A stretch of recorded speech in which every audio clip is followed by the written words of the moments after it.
नमस्कार देवी और सज्जनों, कुर्सी की पेटी बांध लीजिए क्योंकि बिहार में महागठबंधन के नेताओं के बीच में इससे भी मजेदार फाइट होती दिखाई दे रही है। तेजस्वी यादव पटना से चलकर राहुल गांधी से मिलने दिल्ली आए, लेकिन दोनों के बीच में कोई मुलाकात नहीं हुई। लेकिन कुछ ऐसा हुआ कि पटना में लालू यादव के घर पर 13 अक्टूबर यानी कल पूरी रात राजनीतिक ड्रामा हुआ, रथ जगा हुआ। दिल्ली में राहुल और तेजस्वी के बीच कुछ ऐसा हुआ कि तेजस्वी और लालू यादव भी एक दूसरे के खिलाफ दिखाई दे रहे हैं। आखिरकार आरजेडी और कांग्रेस के बीच, राहुल गांधी और तेजस्वी के बीच, तेजस्वी और लालू के बीच चल क्या रहा है और दिल्ली में तेजस्वी और राहुल के बीच क्या हुआ, आइए सब कुछ विस्तार से समझते हैं। आप चैनल को सब्सक्राइब कर लें, बेल आइकन जरूर दबा दें।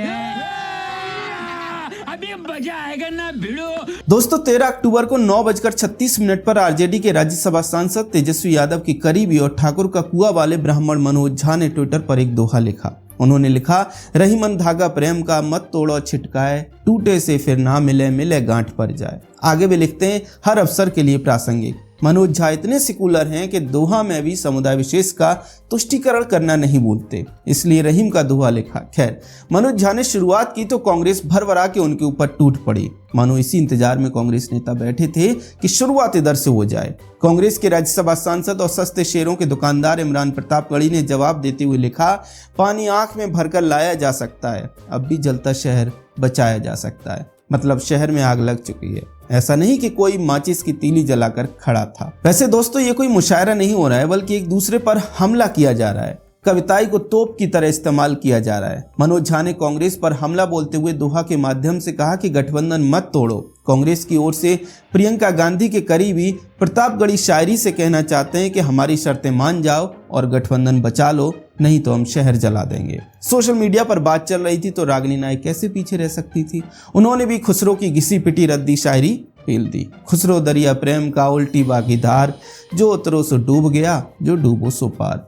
मनोज झा पर दाग दिया। इसके बाद इस शायरी युद्ध में कांग्रेस नेता श्रीनिवास कूद गए। इनका जवाब देने के लिए आरजेडी के प्रवक्ता जयंत जिज्ञासु कूद गए। मतलब ये कि जोरदार मुशायरा शुरू हो गया, जो रात भर कांग्रेस और आरजेडी के बीच में चला। वो पहले 70-80 के दशक की फिल्मों में जवानी कब्बाली होती थी ना, बिल्कुल उसी तरह का माहौल हो गया था। मजा आया। अब सवाल यह है कि ये सब शुरू कैसे हुआ। तो ये शुरू हुआ राहुल गांधी और तेजस्वी यादव की मुलाकात से, उस मुलाकात से जो हुई नहीं। जी हाँ, तेजस्वी यादव लालू यादव और राबड़ी देवी के साथ दिल्ली आए थे कि कोर्ट में IRCTC घोटाले में सुनवाई में शामिल भी हो जाएंगे और राहुल से मुलाकात करके सीटों का गणित भी सही कर देंगे। लेकिन शायद तेजस्वी का दिन ही खराब था। उधर कोर्ट ने घोटाले में आरोप तय कर दिया और इधर राहुल गांधी ने मिलने से ही इनकार कर दिया। अटकलें तो ये भी हैं कि तेजस्वी यादव फोन करते रहे, लेकिन राहुल ने कोई जवाब नहीं दिया। बहुत देर के बाद राहुल गांधी के अहमद पटेल कहे जाने वाले केसी वेणुगोपाल ने तेजस्वी का फोन उठाया और तब वेणुगोपाल के साथ उनकी बातचीत हुई। दोस्तों, बहुत ध्यान से समझिए, वेणुगोपाल से बात हुई तो रिपोर्ट्स के मुताबिक वेणुगोपाल कम से कम 65 सीटें मांग रहे हैं, तेजस्वी 10 कम यानी 55 दे रहे हैं। इसके अलावा कम से कम 5 सीटें ऐसी हैं जिन पर दोनों ही दल अपने अपने प्रत्याशी उतारना चाहते हैं। सिर्फ इतना ही नहीं, कांग्रेस ने उप मुख्यमंत्री पद की डिमांड भी कर दी है। उधर VIP वाले मुकेश सैनी उप मुख्यमंत्री से नीचे तैयार नहीं है। तो वेणुगोपाल और तेजस्वी की लंबी बातचीत चली, लेकिन कोई हल नहीं निकला। अफवाह तो यह भी है कि तेजस्वी यादव ने राहुल गांधी को फोन किया और फोन पर कहासुनी भी हुई।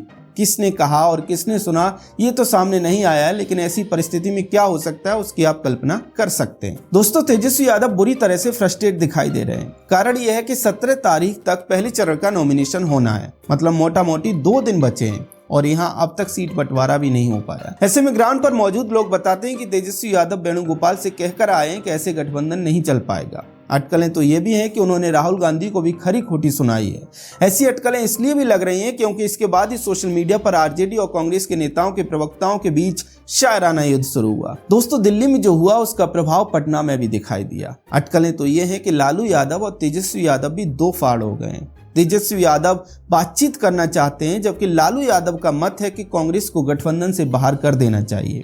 शायद यही कारण है कि लालू ने कुछ प्रत्याशियों को पार्टी का सिंबल भी बांट दिया। अब समझिए, लालू ने सिंबल बांटा और रात में 2 बजे उन प्रत्याशियों को तेजस्वी ने बुलाकर सिंबल वापस लिया। मतलब ये कि महागठबंधन की रार आरजेडी के अंदर तक पहुंच गई है।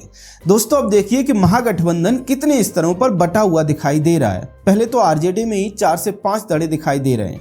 लालू यादव अलग, तेजस्वी यादव अलग हैं। तेज प्रताप यादव अलग पार्टी बना लिए। तेजस्वी की बहन रोहिणी आचार पहले ही संजय यादव का विरोध करके अलग दिखाई देती हैं। दूसरी तरफ आरजेडी से कांग्रेस अलग है। कांग्रेस और आरजेडी दोनों से वीआईपी अलग है। इसके अलावा कोई बड़ा दल है नहीं। मतलब यह है कि जो भी दल हैं वे आपस में ही बागपत की चाट वाली फाइट करते दिखाई दे रहे हैं। ग्राउंड जीरो पर मौजूद द पैम्फलेट के संवाददाता प्रभात रंजन मिश्रा का इसको लेकर क्या ऑब्जर्वेशन है, देखिए। सिर मुंडवाते ही ओले पड़ना, ये कहावत जब से बिहार में चुनाव की घोषणा हुई है तब से महागठबंधन पर बिल्कुल फिट बैठ रही है। कहाँ तो उम्मीद थी कि महागठबंधन एकजुट होकर बिहार में चुनाव लड़ेगा, कहाँ अभी तक सीटों का बंटवारा भी नहीं हो पाया है। 17 तारीख को प्रथम फेज के नामांकन की अंतिम तिथि है, लेकिन अभी तक महागठबंधन में सीटों के बंटवारे को लेकर कोई औपचारिक ऐलान नहीं हुआ है। तेजस्वी यादव और लालू यादव की खड़गे और राहुल गांधी के साथ जो मुलाकात थी वो भी अब तक नहीं हो पाई है। तेजस्वी यादव को निराशा के साथ बिहार लौटना पड़ा है। केसी वेणुगोपाल के साथ हालांकि उनकी मुलाकात ज़रूर हुई है। सीटों का पेच इस कदर फंसा हुआ है कि महागठबंधन में सिंबल्स बांटने शुरू हो चुके हैं और सिंबल वापस लेने का भी दौर चालू हो चुका है। जी हाँ, लालू प्रसाद यादव ने राजद के कई कैंडिडेट्स को सिंबल बांट दिए थे, लेकिन देर रात 2 बजे के करीब तेजस्वी यादव ने वो सिंबल्स वापस लेने शुरू कर दिए।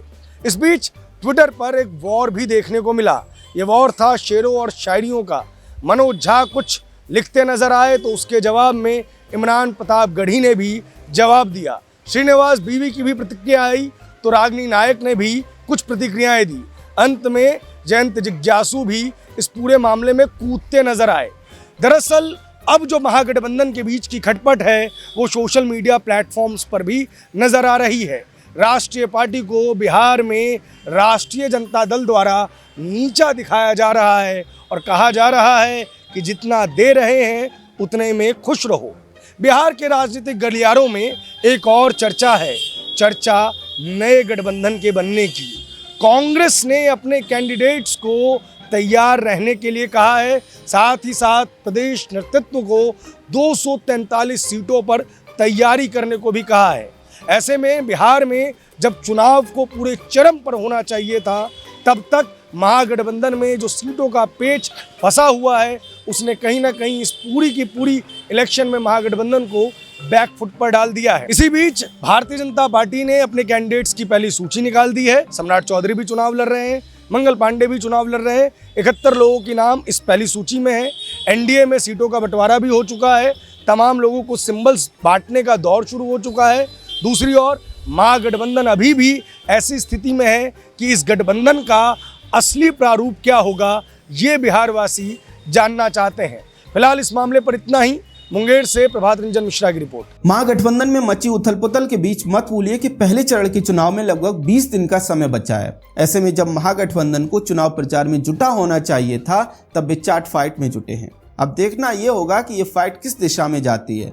क्या कांग्रेस पार्टी महागठबंधन से बाहर हो जाएगी या फिर तेजस्वी यादव झुक जाएंगे? इन दोनों में से किसी एक पर ही बात बन सकती है, क्योंकि कांग्रेस झुकने के लिए तैयार नहीं है। अटकलें तो ये भी हैं कि कांग्रेस ने राज्य यूनिट से लगभग सभी 243 सीटों पर प्रत्याशियों के नाम मांगे हैं। शायद कांग्रेस इस तैयारी में है कि अगर उसे मन मुताबिक सीटें नहीं मिलती हैं तो वो चुनाव में अकेली जाएगी। अगर ऐसा होता है तो निश्चित तौर पर महागठबंधन के लिए एक बड़ा झटका होगा। खैर, अभी तो ये सभी अटकलें हैं, लेकिन याद रखिए कि राजनीति इन्हीं अटकलों के जोड़ से बनती है। इन्हीं अटकलों में वास्तविक राजनीति होती है। तो देखते हैं कि बिहार चुनाव में महागठबंधन कैसे आगे बढ़ता है। तब तक आप एक बार फिर इस दृश्य को देखिए और हमारे चैनल को सब्सक्राइब कर लें, बेल आइकन भी दबा दें। जय हिंद।